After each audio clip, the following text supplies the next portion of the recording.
think about our place in the world and how it's different than the way we used to think about it. Pollution is one of the things that unfortunately our industrial societies create. Things aren't built to last. They're built to be convenient, use, throw it away, and not think about it. Now the problem we face, at least in coastal systems here locally, is urban runoff. Urban runoff is one of the #1 sources of ocean pollution. Whatever gets washed onto the street eventually gets washed into those drains and down into the ocean. A lot of turtles, they think that plastic bags are jellyfish and then they eat them. Rise Above Plastics is our program dedicated to reducing single-use plastics. So things like, just an easy example, bring a reusable water bottle. Anything that's single-use, we work on trying to eliminate. We're trying to get ash cans installed on street poles and outside of businesses so that people have a place to put their cigarette butt litter and not on the ground. The world we live in is an amazing place, and far too often we take that for granted, and we live in our cities and we don't think about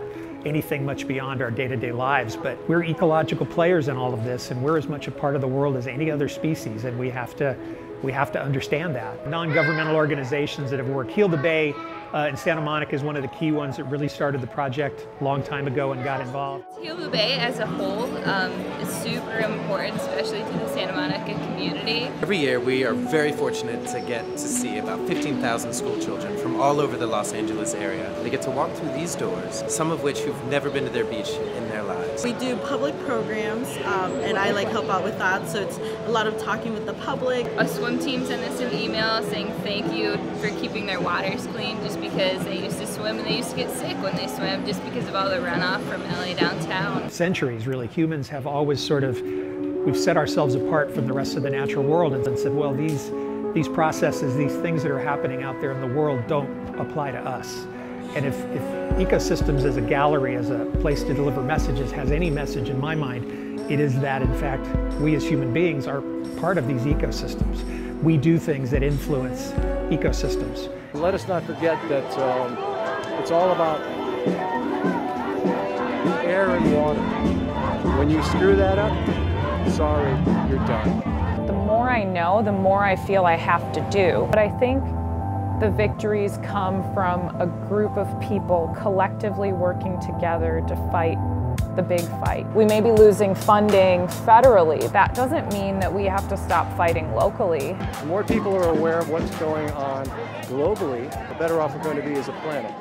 We have to be the voice for the places that we love. We have to protect what we love. We are now going to march because the staffs and the drones are going to lead it. We stand with Standing Rock. We stand with Wilmington. We stand with our brothers and sisters here.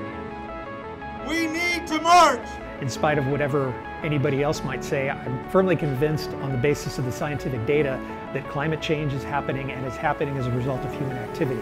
It's important to encourage people to not get discouraged and to continue fighting. It's a marathon and not a sprint. I'd like to thank each and every one of you for being here. But most of all, I'd like to thank your ancestors. Your ancestors, your mothers, your fathers, your grandfathers, your great-grandfathers.